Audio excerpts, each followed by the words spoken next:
So we're in the final countdown to the Manchester Invitational on May the 27th, and it's a great pleasure to welcome somebody that's seen the sport from a wide variety of directions, including Olympic medalist, now the publisher of Athletics Weekly, which is media partner for the Manchester Invitational. It's a warm welcome to Wendy Sly. How the devil are you?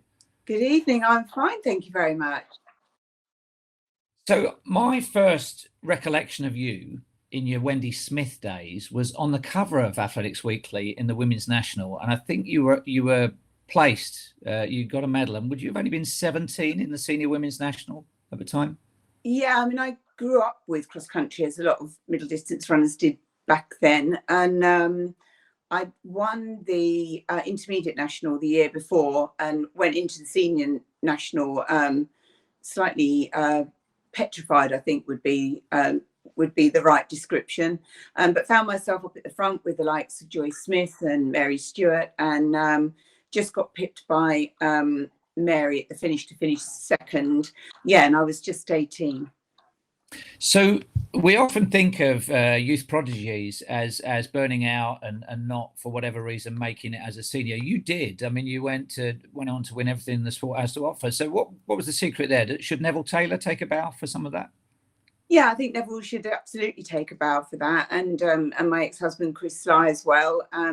My biggest problem was really injury. I mean, funnily enough, I found an old training diary. I was digging through old boxes the other day and found one from 77. And so I was 18 and running about 80 miles a week, which is quite a lot for a 17-year-old. So it's probably not surprising I got injured as much as I did. But I think also, what's wonderful now is when you see the support around the athletes with physio and prevention treatments and nutrition and conditioning. It's a wonderful time to be an athlete right now, and some of those resources, if we'd had them back then, maybe some of us would have had slightly less broken careers and perhaps a longer career too.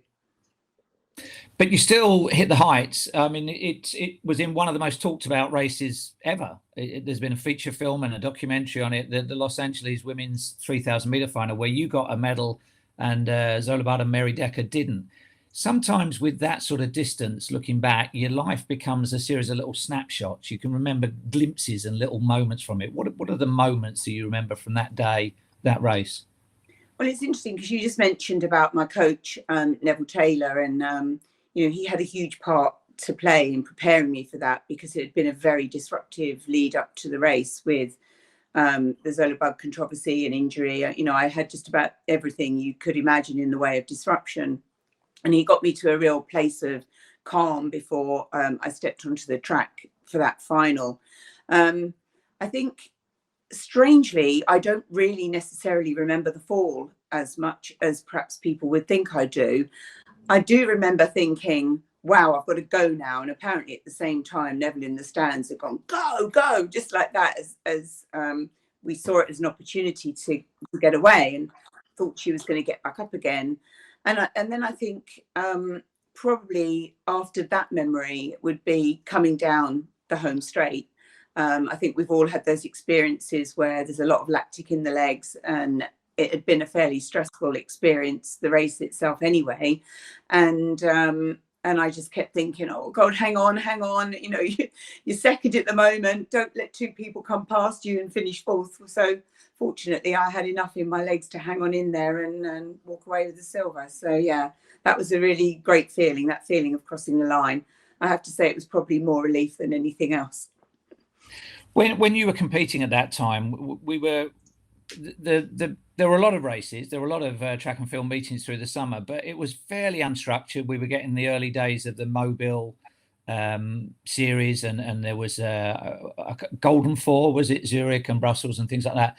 But almost going back to them, Britain has lacked a sort of second tier of events, even from the Andy Norman days, and that's where the Manchester Invitational kind of is going to fill a bit of a void, hopefully, isn't it? Yeah, I mean, you're absolutely right. I mean, in order to get the quality of races that you needed, even at a young age, was particularly at a young age, you used to have to beg, steal and borrow to try and find an event on the circuit in Europe that you could get yourself to and line up with the best possible field. And that would include, you know, getting a personal best. You know, to get a personal best, you really did have to search around to find the right races to get the level of competition to push you. And what's absolutely brilliant about Manchester is it gives young athletes coming through in that very difficult time where you're perhaps not good enough to make a Diamond League. You've got the BMC races, which cater for middle distances, but across the spectrum of events, of which there are, you know, a wonderful variety in track and field, there aren't that many opportunities to get good level competition in the right environment with the right atmosphere. And that's absolutely what Manchester will bring. And you're bringing AW to the party as the media partner, including the promotion and the build-up. Let's talk a bit about AW. I mean, there's an enormous affection for it. I've not missed an edition since October 1973, but the magazine environment, the way that young people consume their sport and their interests has changed radically over the recent years, in particular, hasn't it? Yeah, and we have to cater for the generations across athletics. So I'm just like you, Jeff. You know, I've got issues going back to 72, and obviously, you know, I'm now in a privileged position to look after the magazine in its current form. But we've got young, you know, when we were younger and we used to go to the shop on a Thursday to pick up our AW, there was no other way to find out how people had performed, even in your own country, never mind around the world. And AW was the source for all of that information. Now young people get it from social media as well as obviously various websites. And we're mixing up now, catering for people like us who still like to read magazines and young people who want to consume a lot more of their information from places like Instagram or, you know, even just the right websites. So we've gone from being a weekly, which we were for many, many years, to being a monthly magazine. So we're still in our written format, and I think now a very beautiful glossy format. But also we've put a lot more energy and effort into things, well, like Instagram, like YouTube. We're trying to be a little bit more punchy with some of our content and just engage a younger audience so that the young people grow up knowing AW perhaps in a different way to the way you and I knew it, but still looking at it as an important place to go to get more knowledge on the sport, whether that be results or, you know, just a little bit more performance indication information or nutrition information. And athlete profiles. You know, we do some brilliant athlete profiles in the magazine. And, you know, I certainly as an athlete, I was taught to learn about my event and learn about my competition. And I think we do certainly bring that piece to any runner's world. Is that the future for the magazine, the digital, social media driven, interactive and stuff like this, video clips and interviews? Yeah, absolutely. We have to bring that slightly, as I say, punchier content. You know, we've got some great interviews on our YouTube channel.